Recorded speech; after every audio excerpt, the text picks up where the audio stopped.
Bonjour et bienvenue à tous. Saviez-vous que la grande mode ces dernières années aux States, c'est de retrouver ses origines africaines pour les Afro-Américains? En effet, l'avancée de la science permet aujourd'hui de rétracter sa descendance et d'où l'on vient. Grâce à des tests ADN, de nombreuses célébrités noires américaines savent désormais de quelle partie de l'Afrique viennent leurs ancêtres. Il y a des compagnies qui sont très réputées pour cela. Des compagnies telles que Ancestry DNA sont très réputées pour cela. Et il faut dire que l'Afrique n'était pas la seule origine trouvée de leur ADN, car il y a beaucoup de mélanges aux USA. Découvrez ces 10 stars américaines avec leurs origines africaines.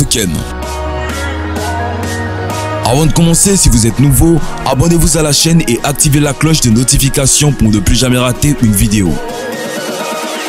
Oprah Winfrey. Pour ceux qui ne connaissent pas cette dame fantastique, elle est une très grande animatrice télé aux États-Unis et elle se fait surnommer la reine de tous les médias. Née dans un milieu modeste dans le Mississippi, abusée sexuellement par plusieurs membres de sa famille à l'âge de 9 ans, elle s'est taillée un empire qui vaut aujourd'hui 3 milliards de dollars. Trimballée entre sa grand-mère, sa mère et son père, elle trouve finalement sa voix à l'âge de 17 ans lorsqu'elle fait ses débuts de reporter sur une radio locale. La radio n'était qu'une petite étape et c'est la télévision qui va faire d'elle une reine. Particulièrement douée et à l'aise dans le domaine du talk show, elle lance en 1986 l'émission The Oprah Winfrey Show. Elle a révolutionné le genre du talk show people au milieu des années 90, façon confession publique où les plus grandes célébrités se sont livrées sans détour, de Michelle Obama à Tom Cruise en passant par Michael Jackson, de qui nous parlerons aussi dans cette vidéo. C'est d'ailleurs cet entretien avec Michael Jackson qui la fera connaître dans le monde entier. À l'antenne jusqu'en juin 2011, ce show très à l'américaine est tout simplement le programme le plus visionné de l'histoire de la télévision. Un tel succès a eu des répercussions sur la vie d'Oprah Winfrey. Concernant ses spécialités, elle est la première afro-américaine à être milliardaire et à entrer dans le top 100 du magazine Forbes.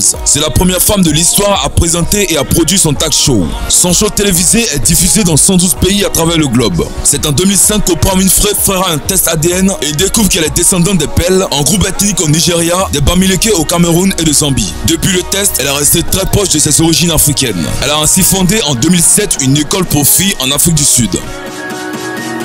Morgan Freeman. Morgan Freeman est né le 1er juin 1937 à Memphis dans le Tennessee. Fils d'une institutrice et d'un coiffeur, il est élevé par sa grande-mère et passe son enfance dans le Mississippi comme Oprah Winfrey. Il étudie la comédie et la danse à Los Angeles College. C'est à l'âge de 30 ans qu'il fait ses premiers pas dans la comédie. Pendant une dizaine d'années, il enchaîne les apparitions au cinéma jusqu'à décrocher un rôle aux côtés de Christopher Reeve en 1987. À 50 ans, ce rôle lui permet d'accéder à la notoriété et de lancer sa carrière. En 1990, il remporte le Golden Globe du meilleur acteur pour Miss Daisy et son chauffeur, un film de comédie dramatique. Cependant, il accumule plus de 51 récompenses au cours de sa carrière et plus de 57 nominations, ce qui est bien plus au-dessus que ceux d'acteurs comme James Bond. L'Afrique regorge d'incroyables talents. C'est en 2008, dans l'émission African American Live, diffusée sur la chaîne PBS, que Morgan Freeman a découvert l'histoire précise de ses ancêtres, même s'il savait qu'ils avaient été des esclaves, en remontant la généalogie de son arrière-grand-mère du côté paternel. Dans les années 1930 à 1940, le gouvernement fédéral avait mis sur pied un programme du nom de The Federal Writer.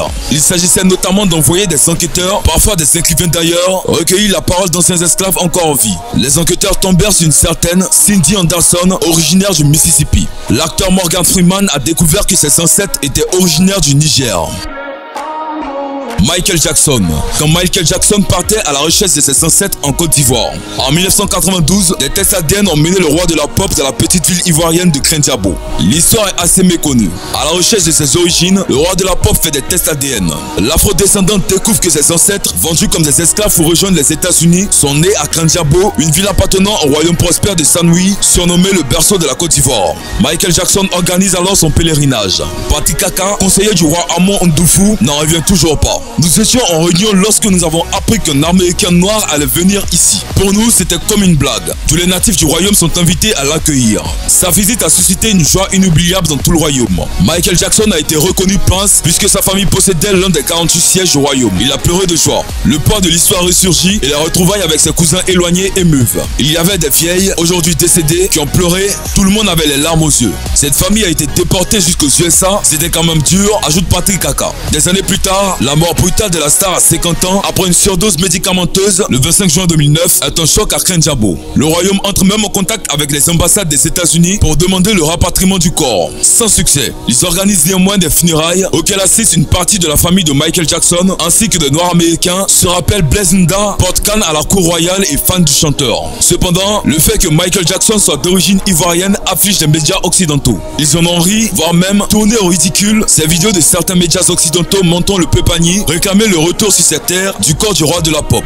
Bizarre alors que tous les Américains noirs ont une origine africaine. Qu'est-ce qui est si surprenant? Taraji Henson, la fille d'un fabricant de métal, Boris Lawrence Henson, et bénéfice une carte de Woodward, est une des actrices les plus connues et les plus riches du monde du cinéma américain. Vous l'avez sûrement déjà vue dans des films tels que Les Aventures de Rocky et Bullwick et le film Baby Boy. Taraji et Panda signifient respectivement en Swahili espoir et amour. Cette carrière si magnifique, elle a commencé entre 1997 et 1999 en participant à de nombreuses séries télévisées. Sa révélation fut en 2009 où l'on la retrouve dans un film jouant aux côtés de Brad Pitt. Son interprétation remarquable de Loretta Coquillion lui vaut d'ailleurs une nomination en tant que meilleure actrice dans une série dramatique au Golden Globe en 2016. Notre Coquillion internationale, aka Taraji Henson, quant à elle, est une Durkheimère. Ses ancêtres sont des Massa, un peuple en Afrique centrale établi au Tchad et au Cameroun, principalement sur la rive de l'Ogogne. Issa Bankole, vous l'avez sûrement remarqué dans le film Black Panther. Issa Bankole naît en Côte d'Ivoire. Apparu à l'écran en 1984 dans L'Arbalète et l'Addition, il accède à la notoriété 2 ans plus tard grâce au Black Micmac, portrait tendre et drôle de la communauté noire, signé Thomas Guilou. Sa composition de Faux Marabout lui vaut le César du meilleur espoir en 1987. On le retrouve alors dans d'autres comédies, des keufs à vanille fraise, mais celui qui travaille au théâtre et est vite repéré par les deux clercs du cinéma d'auteur. Au début des années 90, se noue une belle complicité entre Bankole et un ami américain de Claire Denise, Jim Jarmusch. Il est installé depuis 1997 aux États-Unis. Il signe en 2000 un documentaire sur son épouse, la chanteuse Cassandra Wilson, et fait ses débuts de producteur. On le retrouve en 2018 dans le film Black Panther, jouant le rôle du chef de la tribu de Rivière. Chris Rock.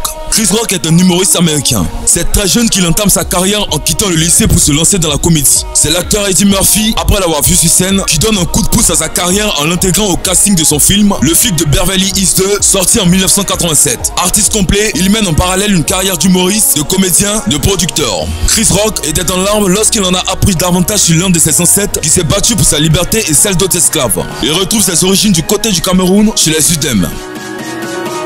Anthony Anderson. Vous le connaissez? Si vous niez, c'est certain que vous ne dites pas la vérité. Les tests ADN du comédien Anthony Anderson ont révélé que ses ancêtres étaient Boubou et Tikar, Ossa et Fulani au Cameroun. L'acteur a révélé qu'il espérait venir au Cameroun pour le côté artistique. Qui aurait pu imaginer que ce gars cool était camerounais? Visiblement, les Camerounais font fort dans cette liste. Vanessa Williams. Vanessa Williams est une actrice, chanteuse, productrice et mannequin. L'une des plus belles d'ailleurs. En 1984, elle est la première afro-américaine couronnée à Miss America. Chanteuse à succès, principalement aux États-Unis, elle a sorti 8 albums entre 1988 et 2009. L'actrice américaine a appris qu'elle était 23% ghanéenne, 17% des îles britanniques, 27% de Finlande, 11% d'Europe du Sud, 7% du Togo, 6% du Bénin, 5% du Sénégal et 4% du Portugal. Vanessa a exprimé vouloir découvrir ces pays d'Afrique. Don Cheadle. Don intègre la franchise cinématographique produite par Marvel Studios à partir du film Iron Man 2 dans le rôle du colonel James Rhodes qu'il continue à tenir dans Iron Man 3 en 2013, Avengers en 2015, Captain America en 2016, Avengers en 2018 et Avengers Endgame en 2019. L'acteur est originaire du Cameroun.